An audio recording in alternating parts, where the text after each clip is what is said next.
Continuamos, hermanos, con este estudio de esta charla que se llama Formar para Servir.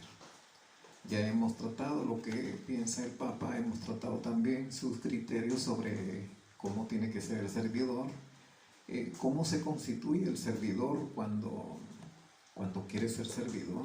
Es enviado por el sacerdote y se le asignan las tareas, ¿verdad?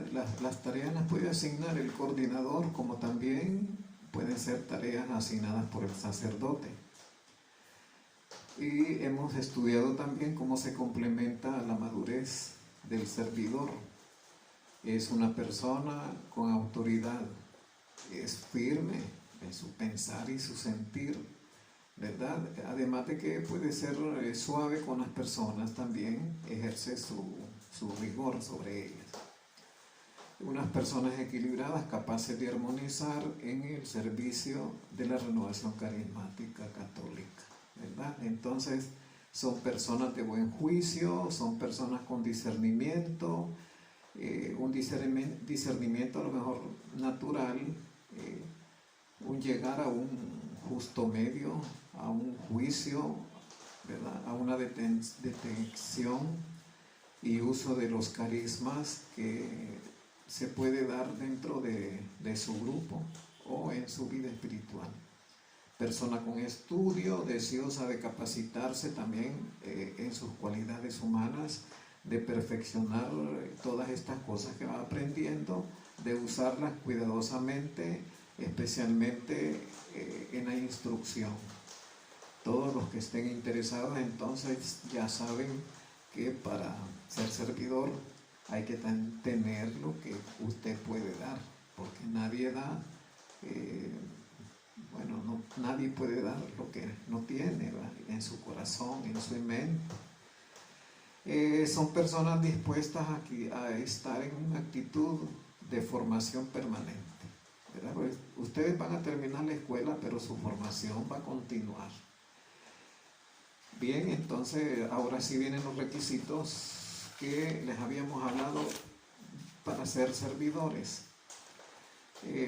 Vamos a tratar de resumirlos y, aunque parezca mentiras, como dice el padre Tomás Forrés, a veces pensamos que es mucho lo que se les pide a los servidores, porque deben, por así decirlo, tener una vida acrisolada, una vida de santidad, una vida, así como quien dice, un poquito difícil de poder alcanzar, ¿verdad? Pero para Dios nada es imposible y lo que queremos es que ustedes conozcan que la persona que va a servir debe reunir estos requisitos para ser por lo menos, o para, ¿verdad?, establecer un parangón, ¿verdad?, entre lo que es el servidor y lo que es una persona ordinaria, como dicen, un miembro de grupo, ¿verdad?, que todavía no ha ido a la escuela, no sabe,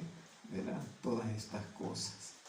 Hay requisitos entonces a los que nosotros llamamos requisitos físicos, ¿verdad? Para empezar, debe ser una persona de salud suficiente. ¿A qué se refiere? Hay gente que tiene incapacidades físicas, por así decirlo, ¿verdad? Y pueden estar, como quien dice, como servidores, auxiliares, y que nos ayuden en todo, pero hay personas que no las podemos obligar porque tienen problemas de sordera. Puede ser una sordera, puede ser una ceguera, pero aún así hay personas que se consideran ayudantes, auxiliares y servidores de su grupo, a pesar de los defectos que pudieran tener. Pero entonces debe haber una salud suficiente, lo que usted tenga, ¿verdad? Para el Señor usted lo ofrece como a su servicio.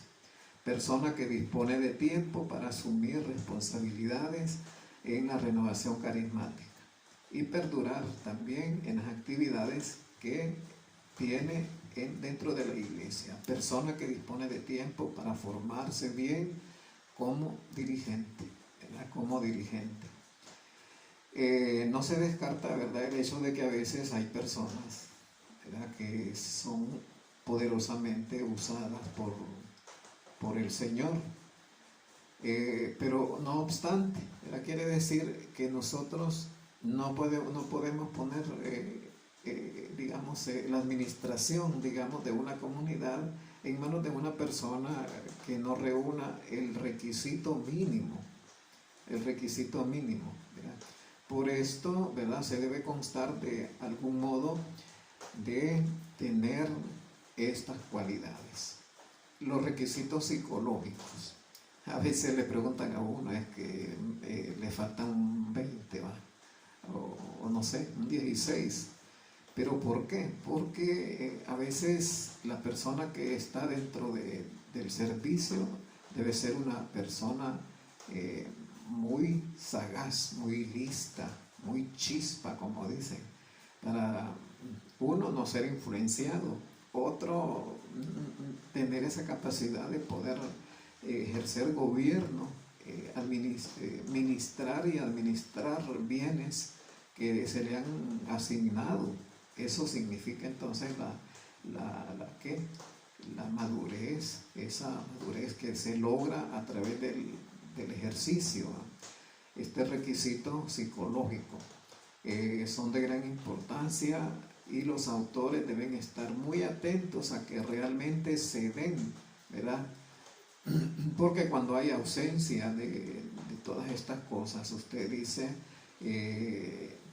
yo no puedo confiar en un servidor que de repente hoy dice una cosa, mañana dice otra, ¿verdad? O se deja influenciar por las opiniones de otras personas, no tienen su propia, ¿cómo se dice? Esta capacidad que estudiamos al principio, ¿verdad? La capacidad auditiva, la capacidad intelectual, sus propios pensamientos, sus propios criterios, ¿verdad? Nadie le puede influenciar, aunque sí escucha sugerencias de las personas, de las demás personas que están a su alrededor, pero eso no quiere decir que se va a dejar mandar por los demás, por los que están están cerca de él. Hay requisitos también psíquicos. Sí, está relacionada la mente y todo eso, en la parte psicológica y la parte psíquica, ¿verdad? Que podrían resumirse de manera así como las hemos conocido cuando estamos estudiando las partes psíquicas, el pensar, el sentir, las emociones, el actuar, las reacciones que tenemos, el carácter, nuestra personalidad, todo eso es psicológico, psíquico, ¿verdad? Psiquiátrico, ¿por qué no decir la parte cuando nosotros queremos o buscamos ponderar nuestro carácter, ofrecérselo a Dios para que Dios nos vaya encauzando, el Espíritu Santo nos va encauzando, porque el carácter que tienen las personas no se cambia de la noche a la mañana, ¿verdad? Sino que poquito a poco la gente se va encauzando de modo a la voluntad de Dios, ¿verdad? A la voluntad, a los requisitos que usted debe de seguir. ¿Para qué? Cuando en algún momento usted va a sentir que sí tiene una madurez humana, ha logrado una madurez humana que es el elemento básico para que el liderazgo dé frutos, como se percibe, se quiere, ¿verdad? Que dé frutos en una sana integración personal, esta madurez humana, o sea, de carácter, ¿verdad? Que excluye todas aquellas cosas que pudieran ser negativas para el gobierno o para la realización de algunas actividades. Nosotros ponemos el ejemplo, así como es el servidor, así van a ser sus ovejitas, definitivamente. Si el servidor es negligente, vamos a ver alguna negligencia en algunas personas que salen de ahí, ¿verdad?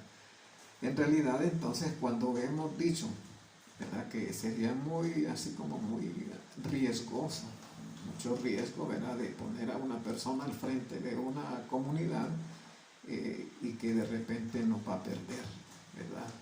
A los hermanos, o nos va a confundir a los hermanos, o no los va a tratar bien. Han existido muchas épocas ¿verdad? En las cuales han venido sucediendo muchas cosas dentro de la renovación carismática, pero siempre se ha venido hablando, y es el consejo de los sacerdotes, de que ellos deben de estar allí al frente. ¿Para qué? Para que puedan encauzarse, ¿verdad? Puedan adquirir pureza de lo que están haciendo. Entonces entramos en un proceso de purificación del pensamiento, de las cosas que hacemos, y poco a poco vamos corrigiendo los entuertos que se puedan presentar, porque no somos perfectos, ¿verdad? Han habido en la renovación carismática, digamos, algunos entuertos, ¿verdad? Entuertos quiere decir como que de repente unas malas decisiones, ¿verdad?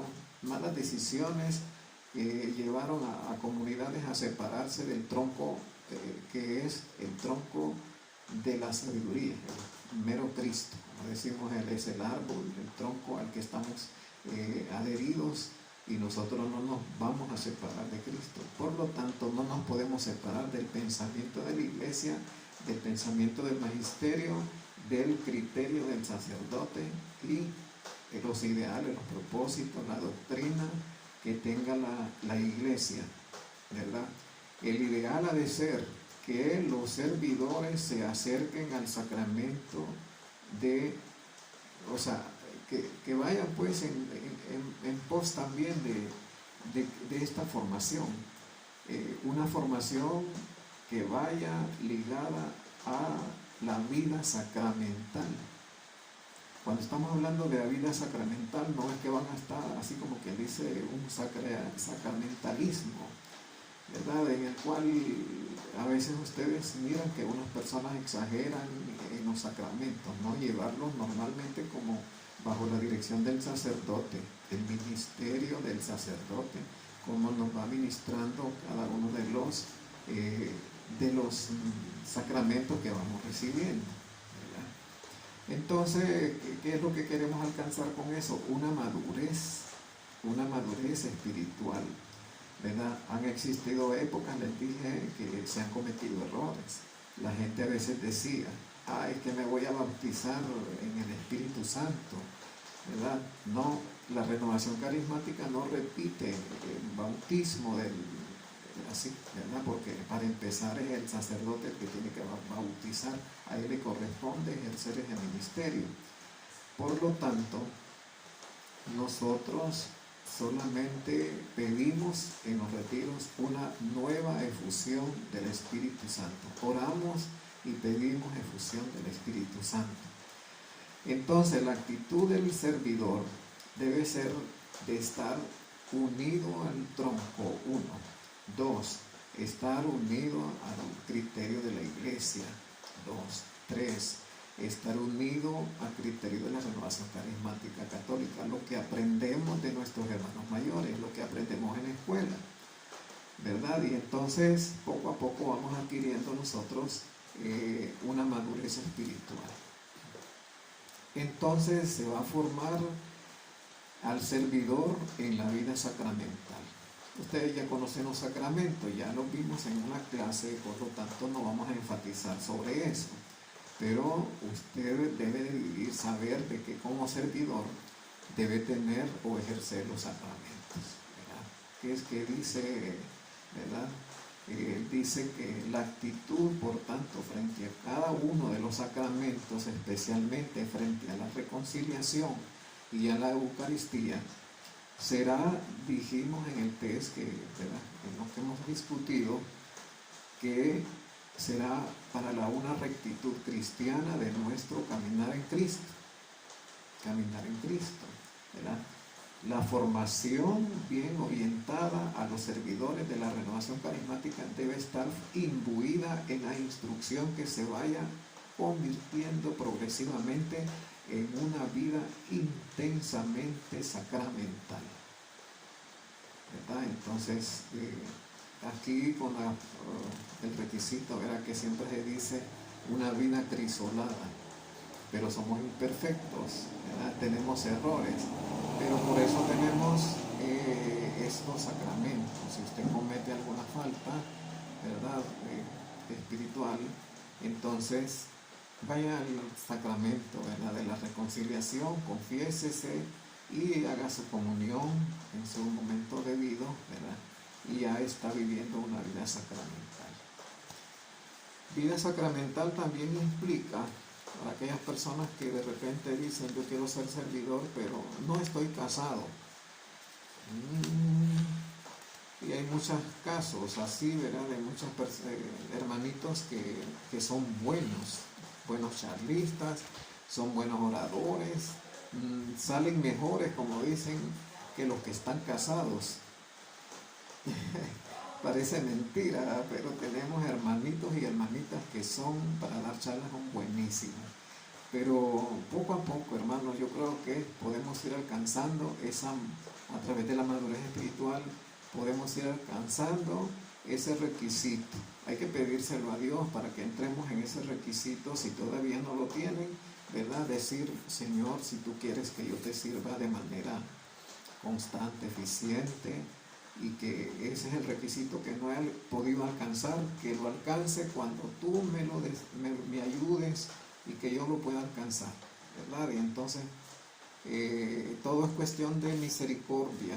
La iglesia por eso es misericordiosa, es una madre para nosotros. Debemos de formar al servidor en la oración personal y que haya una comunicación íntima con Dios. El servidor debe ser, por así decirlo, tener comunicación íntima con el Señor, y asimismo enseñarle a las demás personas a ponerse en contacto con el Señor y orar. Vamos a considerar algunas cosas de esta propuesta, ¿verdad? Formar en la oración personal. Sin una oración íntima con el Señor, no se puede realizar en profundidad nuestra identidad de hijos de Dios, hermanos de Jesucristo, templo vivo del Espíritu Santo, llamados a vivir en nosotros la vida trinitaria, la vida de nuestro Dios. Otra cosa es, sin una oración o trato íntimo con el Señor, resultaría muy difícil vivir nuestra condición cristiana según el Evangelio, a ejemplo de Jesucristo bajo el impulso del Espíritu Santo. Sin el trato íntimo con el Señor, correremos el peligro serio de caer, ¿verdad? Estamos a lo mejor perdiendo o faltando a nuestros compromisos apostólicos, y hay pereza, hay desánimo, hay rutina, ¿verdad? Entonces todas estas cosas pueden suceder si usted no tiene oración con Dios. Sin un trato íntimo con el Señor no llegaremos a conocer internamente a Jesucristo, a dejarnos moldear por su acción a través del Espíritu e irnos despojando del hombre viejo para convertirnos y revestirnos de la imagen de Jesús. O sea que se espera que el servidor pues sea como Jesús. Cuando no hay un trato íntimo con el Señor, resulta poco menos que imposible el amor a nuestros hermanos. Una persona que no ora es como una persona que no pide por los demás, entonces no logra hacer, como dicen, empatía con los hermanos, sentir lo que los hermanos sienten, ¿verdad? Porque cuando usted está intercediendo, y es el papel preponderante de los servidores, si usted no intercede, entonces ¿dónde estaría la tarea? Pero para que usted pueda interceder por un hermanito o por alguna comunidad o por algún problema que se dé, usted debe orar personalmente, debe crecer en la oración. ¿Verdad? Si no hay un trato íntimo con el Señor, por la oración privada estaremos frustrando frustrando en gran parte la acción del Espíritu. Es ahí donde nosotros no entendemos el por qué a veces no recibimos respuesta de Dios en lo que nosotros pedimos y queremos hacer, ¿verdad? Entonces, los servidores de la renovación carismática católica deben estar persuadidos de que orar no es siempre fácil, ni mucho menos hay que, como quien dice, estar pendiente de decir yo voy a dar el tributo de la paciencia. Claro que debe tener paciencia, pero vamos a acordarnos siempre como cristianos, como servidores, de ser pacientes, de ser perseverantes y de tener esperanza. Si usted pierde estas tres cosas, no las relaciona en su oración, entonces va a ser difícil para usted. Por lo general nosotros decimos que, dice, me ponen a orar a las 5 de la mañana, yo no me levanto a las 5 de la mañana, pero si usted persiste en levantarse, levanta 1, 2, 3, el cuerpo se va a ir acostumbrando y se va a ir sujetando a la voluntad de Dios de levantarse de mañana y poderse ponerse a orar por los hermanos. Y llegar a la intimidad con el Señor supone que el servidor le dedica tiempo prudencial. No es que siempre va a estar orando, porque usted tiene sus labores cotidianas. Lo que se necesita entonces es que usted sea consciente del tiempo que le va a dar al Señor para orar, ¿verdad? Estamos tratando de resumir y ya estamos por terminar esta parte, ¿verdad? Entonces hay muchas citas bíblicas de la vida de oración. Lucas 18:1, Primera de Tesalonicenses 5:17, Primera de Timoteo 2:1, del 1 al 8. Bueno, cuando usted tiene una vida de oración, esto puede decirse que es como una irradiación o la vivencia en la vida diaria con Jesús, con Dios Padre y Espíritu Santo, contemplativo en la acción.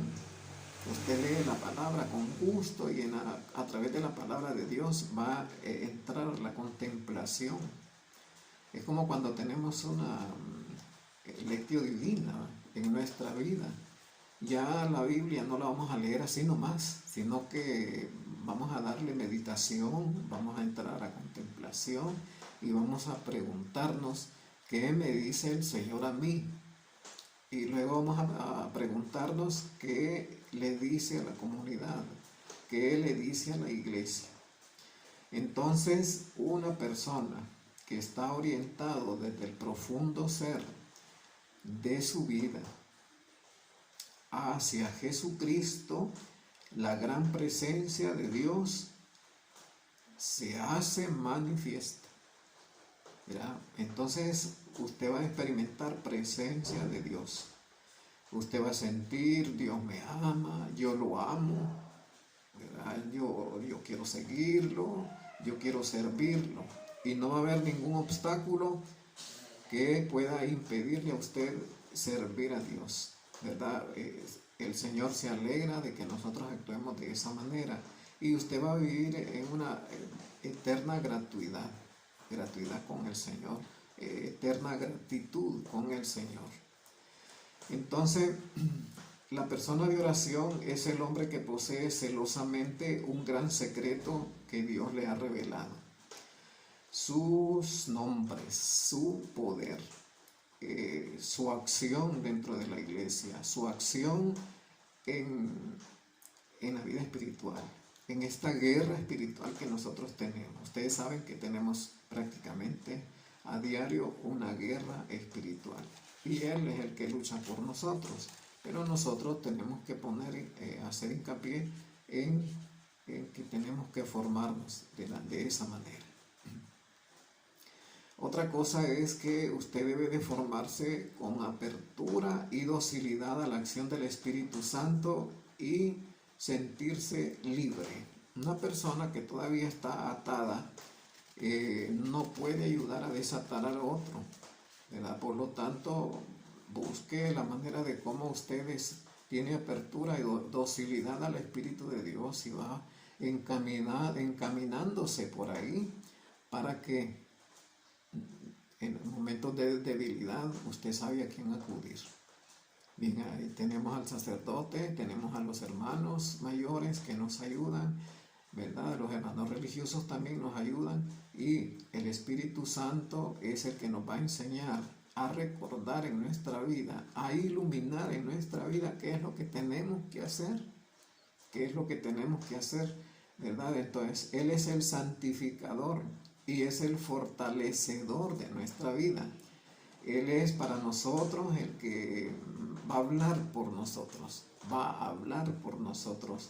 El Espíritu Santo está, como quien dice, nos va a dar palabras a nosotros, ¿verdad? Si ustedes leen las citas bíblicas, léanlas, ¿verdad? Juan 15, 26, 27, Juan 14, 25, 26, Juan 14, 16, 17, Él es nuestro paráclito, la acción del Espíritu Santo es perenne, no fugaz, ¿verdad?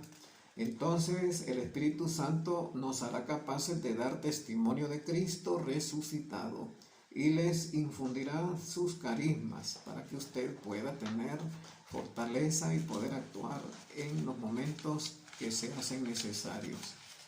Bien, fíjese que vamos a terminar con esta parte del discernimiento, porque una parte es que el servidor debe estar formado para el discernimiento, ¿verdad?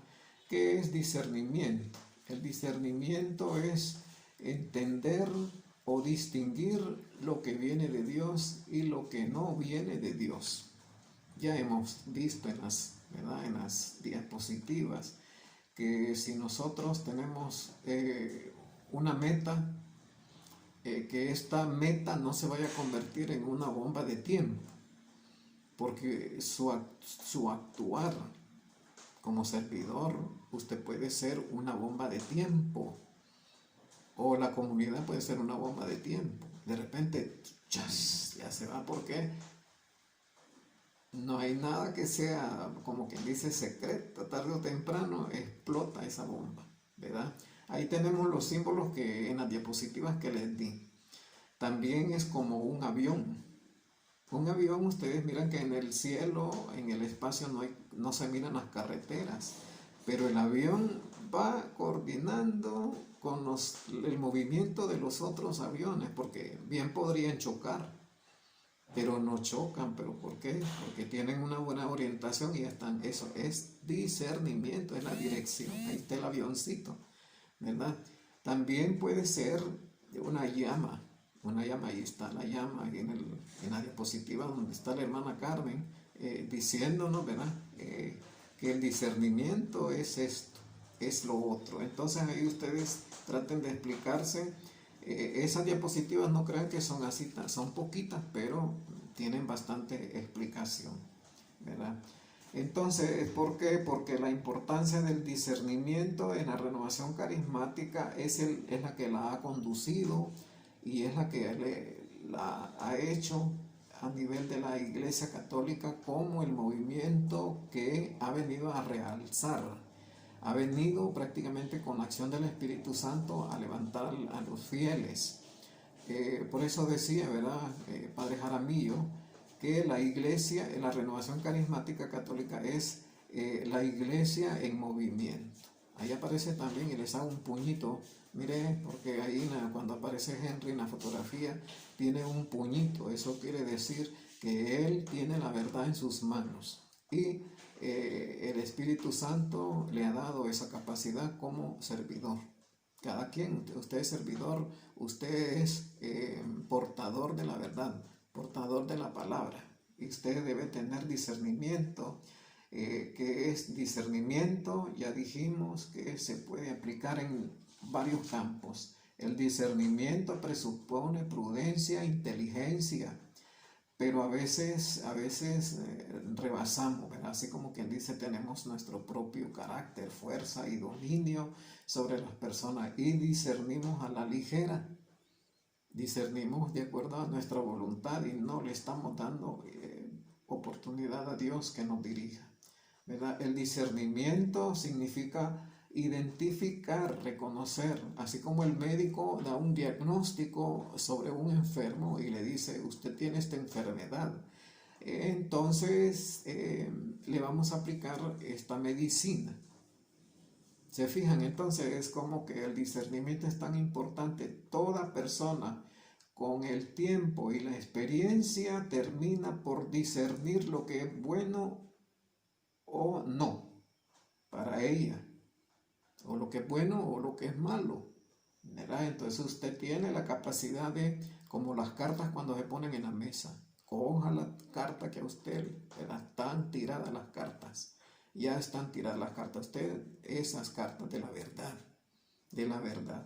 Entonces, la finalidad y el ejercicio de toda una vida espiritual que nosotros tenemos a través de la renovación carismática dentro de la Iglesia Católica, que nos infunde con bastante fortaleza dentro de la Iglesia, dentro de la vida eucarística, dentro de la vida sacramental, nosotros, hermanos, vamos a lograr la misión fundamental del servidor, que es la oración. Pero no es una oración que por nosotros, es una oración por los demás. Y el Papa Benedicto XVI decía, ustedes son como cuando van en un tren que va descarrilado y saben que van a morir, pero ustedes oran por ustedes. Pero hay personas que están y van a la muerte en este tren descarrilado y nadie está orando por ellas. Entonces el Señor contestaría a una persona así, a un servidor, ora por los demás. Ora por los demás que no pueden orar, ayúdales, métalas en un rosario, ¿verdad? En una intercesión, en una visita al Santísimo, y le dice al Señor, yo te las encomiendo para que estas personas que nadie ora por ellas.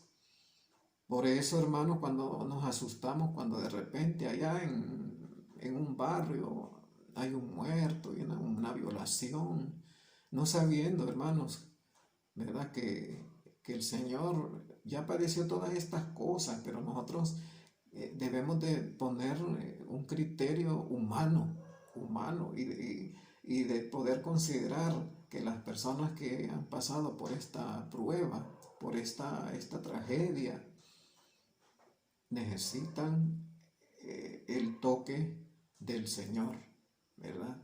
Es como cuando una persona se muere. ¿Ustedes creen que la persona que se muere se murió cualquier persona? No, no se murió cualquier persona. Y hay gente que de repente murió en el anonimato, nadie le enterró y ella murió y se deshizo en el monte y todo eso, y que nadie le fue a dar, como quien dice, un entierro digno a una persona, como que se murió un animalito. No, tiene que interceder aún en el momento en que, ¿verdad?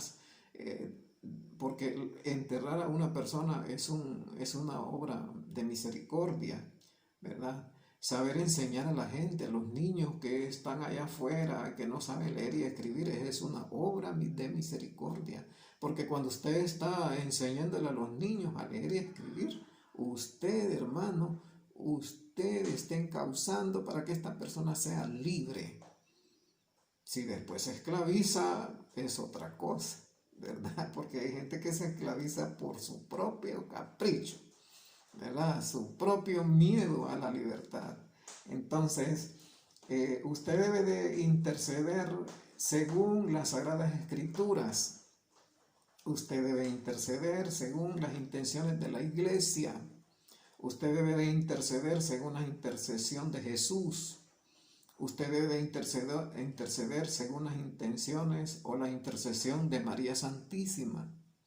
En el rosario, usted debe de interceder, porque aquellas personas tienen que reconciliarse, tienen que venir a los pies de Cristo, reconciliarse con el Padre y venir a los brazos del Padre. Tenemos datos suficientes para apoyarnos en esta intercesión. Jesús intercede por las personas que amaba, como Simón, ¿verdad? Lucas 22, 31, 32, 22, 31, 32. Tenemos también Juan 17, 9, 11. Te ruego por ellos, no ruego por aquel, ¿verdad? Ustedes saben la oración en este texto bíblico. No te pido que los saques del mundo, te pido que los guardes del mal, dice Jesús. Intercede por todos. Hebreos 7, 24, 25.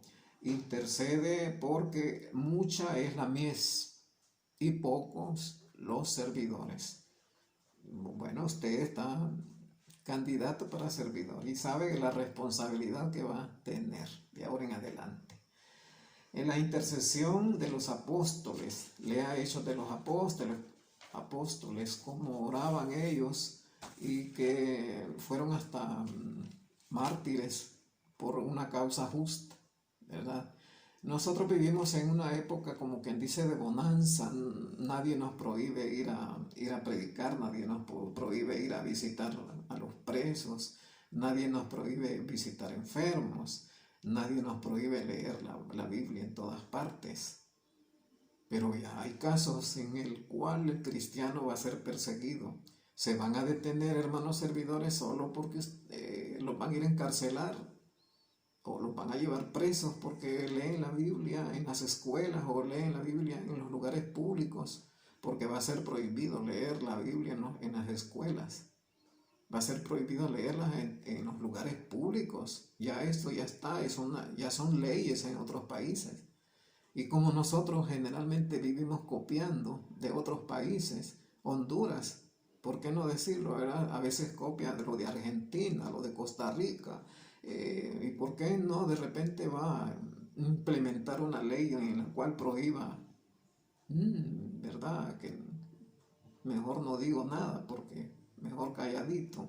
Vivimos en la época en que usted mira, oye y calla.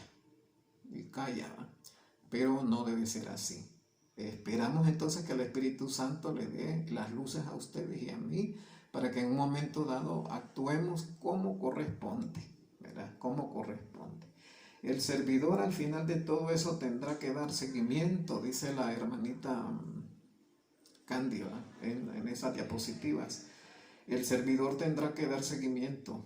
No pocas veces aquellos son confiables, ¿verdad? Pero eso es lo que se espera, que el servidor sea confiable, porque ya los viejitos ya vamos a ir como descansando y vamos a enviar a los jóvenes para que estos jóvenes se pongan las pilas, ¿verdad? Y le den seguimiento de lo que ya ha sido comprobado en la vida espiritual y lo puedan vivir en su propia época, ¿verdad?